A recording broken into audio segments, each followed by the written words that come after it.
Hola, welcome to a tutor. Today we're going to talk about this and that. So, este, ese, aquel.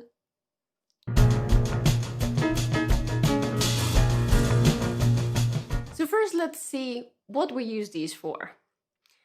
Usually we talk about the space and the distance. So we say that este, or esta, esto, so those three, would be about here. They're really close.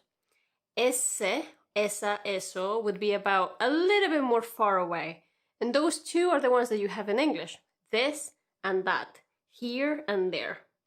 But then we have another Spanish one, which is aquel, aquella, aquello, which is further away. You don't have that in English, but it will be something like over there, even more far away.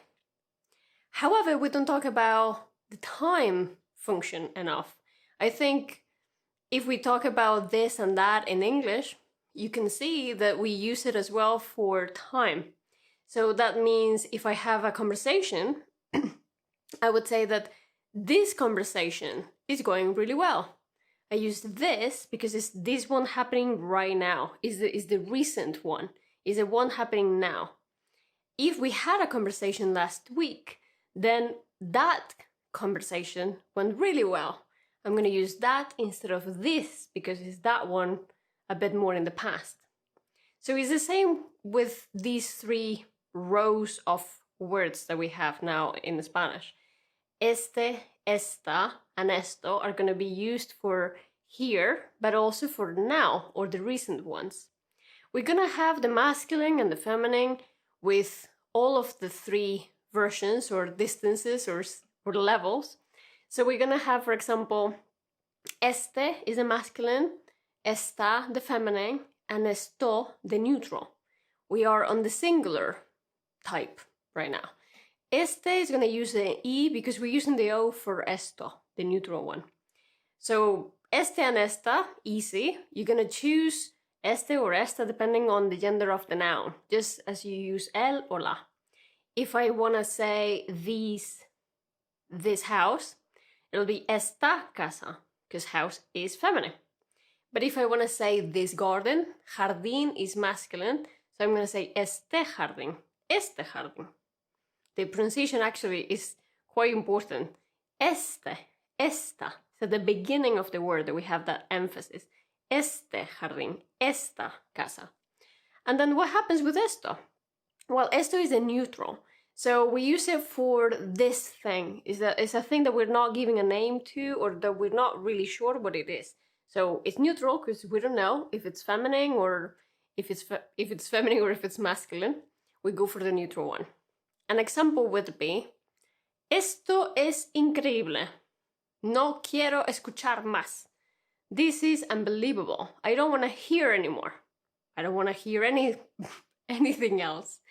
This situation, we don't know what this is. If we hear that, or if we say that, well, we would know what it is if we say that, but we're not giving it a name. We're saying this situation, this thing right here is unbelievable, it's incredible. We're not calling it this situation or this conversation or this something. So we just go for a neutral. Same we're going to have with ese, esa, and eso. We are going to have ese for masculine, so ese jardín, that garden, esa casa, that house. Eso, no sé qué es eso. I don't know what that is. I don't know, so I'm going to go for a neutral. I'm not giving it a name and I don't know what it is. I don't know if it's feminine or masculine. I'm going to go for the neutral. That thing, I don't know what it is.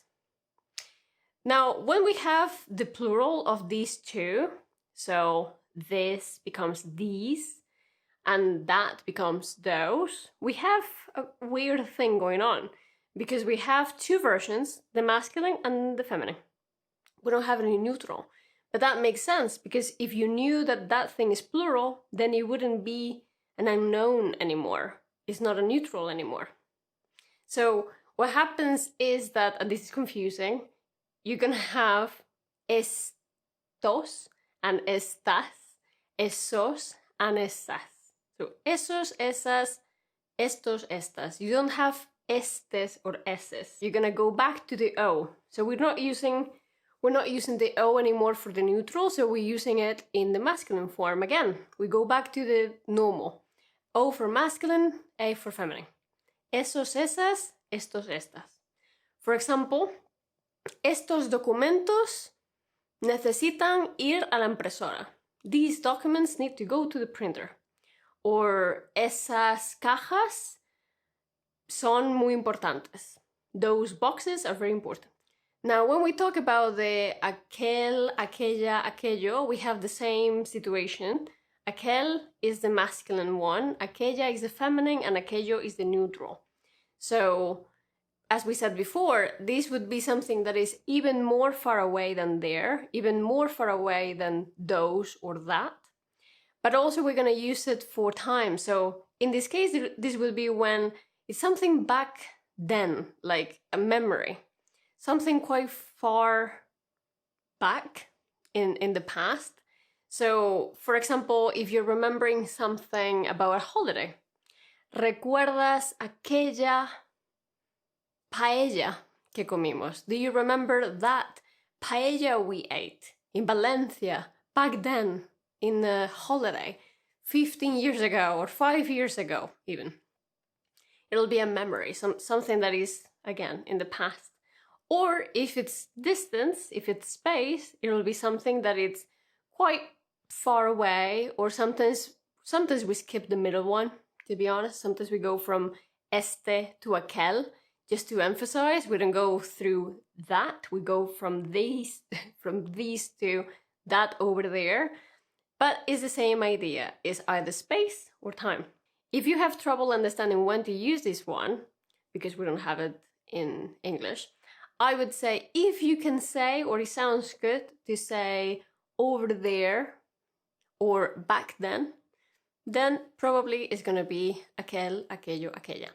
And the same thing happens as the other two with plural. When it's plural, we don't have the neutral anymore, so we have aquellos and aquellas, only plural for masculine and feminine, no neutral. So now it's practice time. I'm going to link below in the description box a blog post where I'm talking about this, and you can see more examples, especially with aquel, aquello, and aquella. And also you have a practice with solutions, so you can self-correct and see how well you're understanding these. And if you have any question, you can leave it in the comments below.